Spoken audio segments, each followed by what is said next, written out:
मुझे बताएं कि बड़ा मुश्किल लम्हा होगा और आपने मौत को बहुत करीब से देखा है। क्या फीलिंग्स थी? क्या मतलब क्या महसूस कर रहे थे? ज़ाहिर बात है कि आप लोगों को मरता हुआ देख रहे हैं। आपको पता है कि जो लोग वहाँ पे फँस रहे हैं, वो उनकी मौत वाक़ई होनी है। और पहले तो वो एंटरटेनमेंट समझ रहे हैं, लेकिन उनको एक चीज़ समझ नहीं आ रही कि ये जो है वो हमारे साथ एक हादसा पेश आएगा। सबसे ज़्यादा दर्द भरी कहानी वो 2 फैमिलीज़ की थी।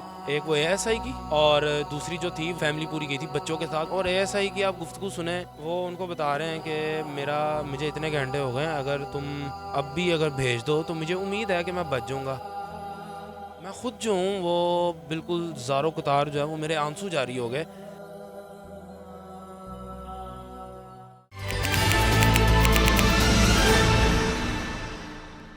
अस्सलाम वालेकुम नाज़रीन, आप देख रहे हैं मीडिया 92 और मैं हूं आपका मेज़बान उस्मान खान। नाज़रीन, कुछ दिन पहले मरी में एक हादसा पेश आता है। हाफिज़ बिलाल साहब जो कि वहां मौजूद थे अपनी फैमिली के साथ, मौत के मुंह से बच के निकले हैं। आपने एक पंजाबी का मुहावरा तो सुन रखा होगा, जिसे अल्लाह रखे उसे कौन चखे। जी नाज़रीन, हाफिज़ बिलाल साहब वहाँ पे मौजूद थे अपनी फैमिली के साथ। इस नागहानी आफत में ये किस तरीके से अपनी फैमिली को बाहिफाजत लेके वापस आए हैं, आइए इन्हीं की ज़ुबानी जानते हैं। अस्सलाम वालेकुम आप साहब। वालेकुम। अब साहब मुझे बताएं कि बड़ा मुश्किल लम्हा होगा और आपने मौत को बहुत करीब से देखा है। और क्या फीलिंग्स थी? क्या मतलब क्या महसूस कर रहे थे? बड़ा आपने अजीब सवाल किया है ये, क्योंकि देखें ज़ाहिर बात है कि आप लोगों को मरता हुआ देख रहे हैं। आपको पता है कि जो लोग वहाँ पे फँस रहे हैं, वो उनकी मौत वाक़ई होनी है। उससे कोई भी हादसा ऐसा हो सकता है। तो मैं उस वक़्त जो है वो मैं बड़ा दुखी हुआ ये चीज़ देख के कि लोग जो हैं वो एक मौत के मुँह में जा रहे हैं। और पहले तो वो एंटरटेनमेंट समझ रहे हैं, लेकिन उनको एक चीज़ समझ नहीं आ रही कि ये जो है वो हमारे साथ एक हादसा पेश आएगा। जो हमारी एंटरटेनमेंट है वो एक हादसे का बाइस बनेगी। और मैं उस वक़्त जो हूँ वो बड़ा इमोशनल हुआ इस चीज़ को देख के, जब मैं खुद गाड़ी के अंदर फँसा। और मैं कोई 7-8 घंटे, आप देखें ना कि 7-8 घंटे आप गाड़ी के अंदर बंद रहे? बिल्कुल 7-8 घंटे मैं गाड़ी के अंदर फँसा रहा हूँ। स्लो एंड स्टडी चल रही थी, लेकिन मुझे कुछ टाइम पे जाके ये लगा कि शायद मैं निकल ना सकूँ यहाँ से ट्रैफ़िक में। तो बस कह लें कि उम्मीद की एक किरण तब एकदम से जागी जब मुझे दूर से ना मैकडॉनल्ड का जो है वो बोर्ड नज़र आया। तो उससे मुझे अंदाज़ा हो गया कि अब मैं जो हूँ बिल्कुल चौक की तरफ पहुँचने लगा हूँ। तो उससे मुझे एक सहारा मिला कि यार मैं जो हूँ ये पहुँच गया हूँ। तो वहाँ से जो है वो मैंने एक यू टर्न लिया। और उसके बाद मैं वो वहाँ से वापस आया। और बड़ा मुझे उस टाइम दुख भी हो रहा था, और ये देख के कि लोग इस चीज़ को समझ ही नहीं रहे थे कि एक जो एंटरटेनमेंट है, ज़रूरत से ज़्यादा जो भी चीज़ है ना वो आपको नुकसान पहुँचाती है। ये ज़्यादा एक्साइटेड हो गए थे लोग, और जिसका ये बाइस बना। मुझे कई लोगों के ऊपर अफ़सोस भी हुआ कि आप बर्फ़ के अंदर फँस गए हैं, आपको एक बंदा गाइड कर रहा है कि आप ये चीज़ ना करें, आप वापस चले जाएँ।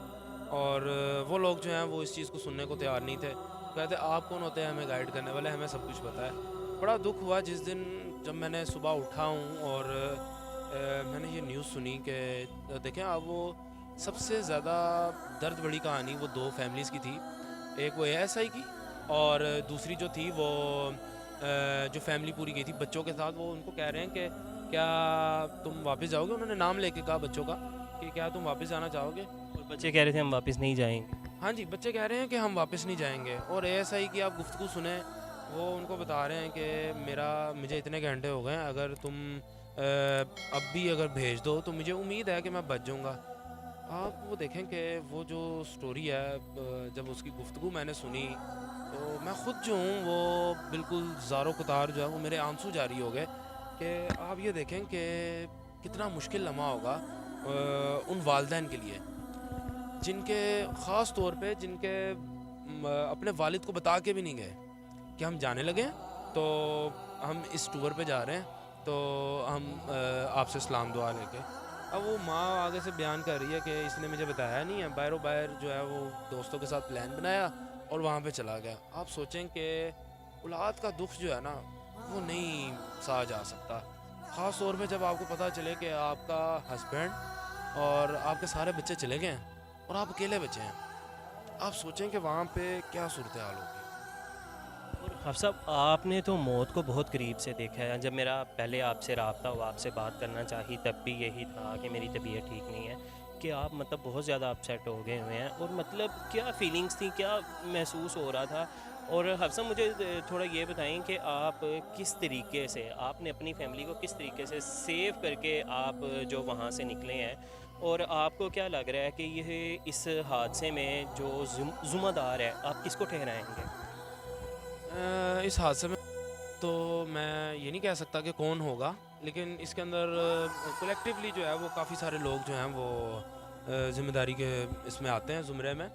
जैसा कि आप गवर्नमेंट को कह सकते हैं, आप आवाम को कह सकते हैं, आप इसी तरह ये दो जो हैं वो चीज़ें, और उसके बाद फिर होटल जो हैं वो इसके ज़िम्मेदार हैं।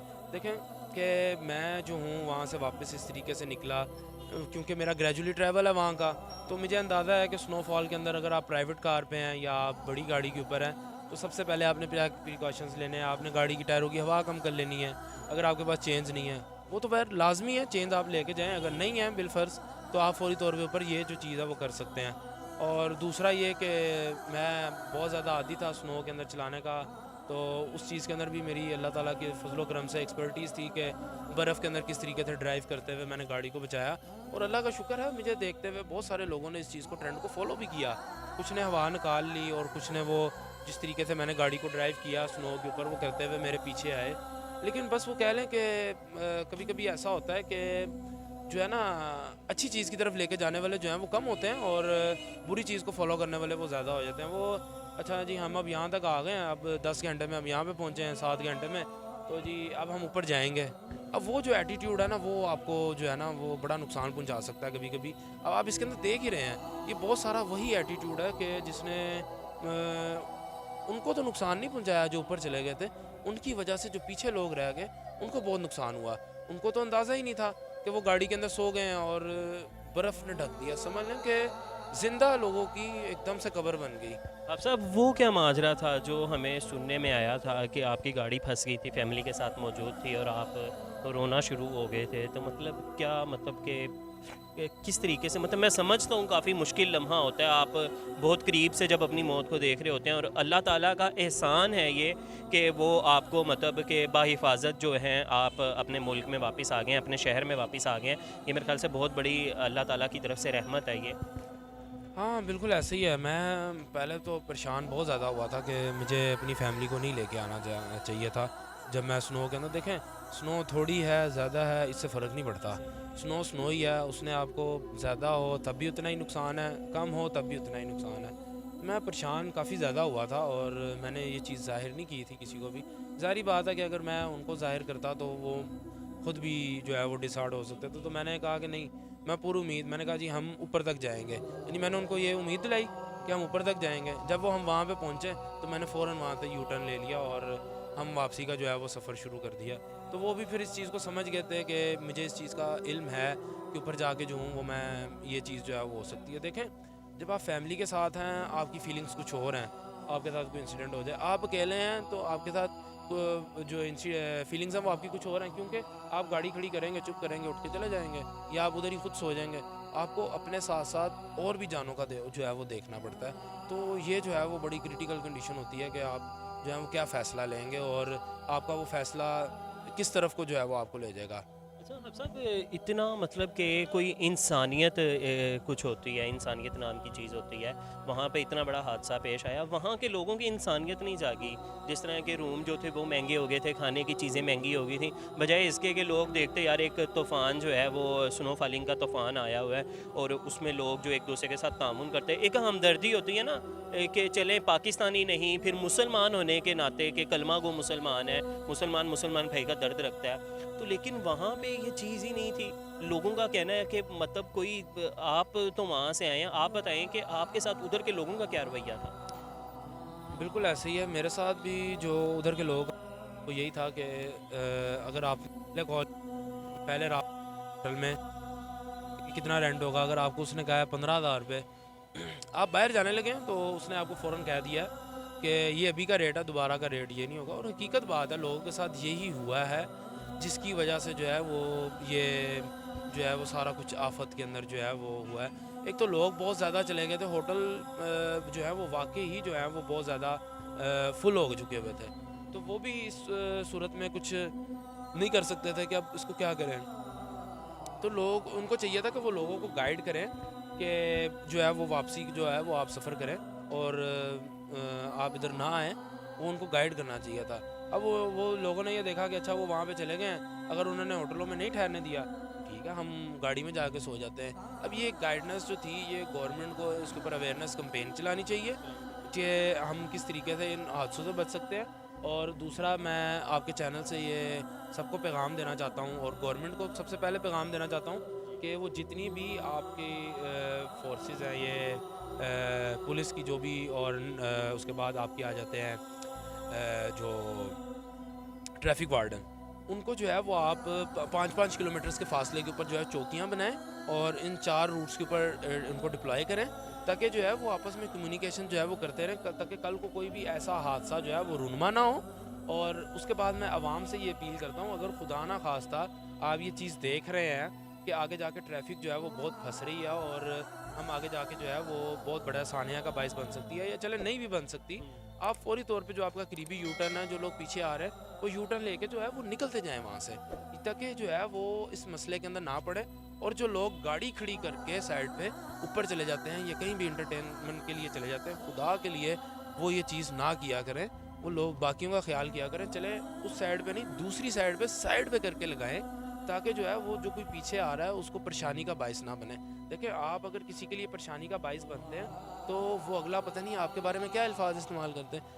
आप अगर किसी के लिए भलाई का सबब बनते हैं तो आपको दुआएं मिलती हैं। तो इसलिए आप कोशिश करें कि अपनी गाड़ी साइड पे खड़ी करें, जो भी करना है आप उस तरीके से कर लें और रूल्स को काइंडली जो है वो गवर्नमेंट जो कह रही है उसको फॉलो करें।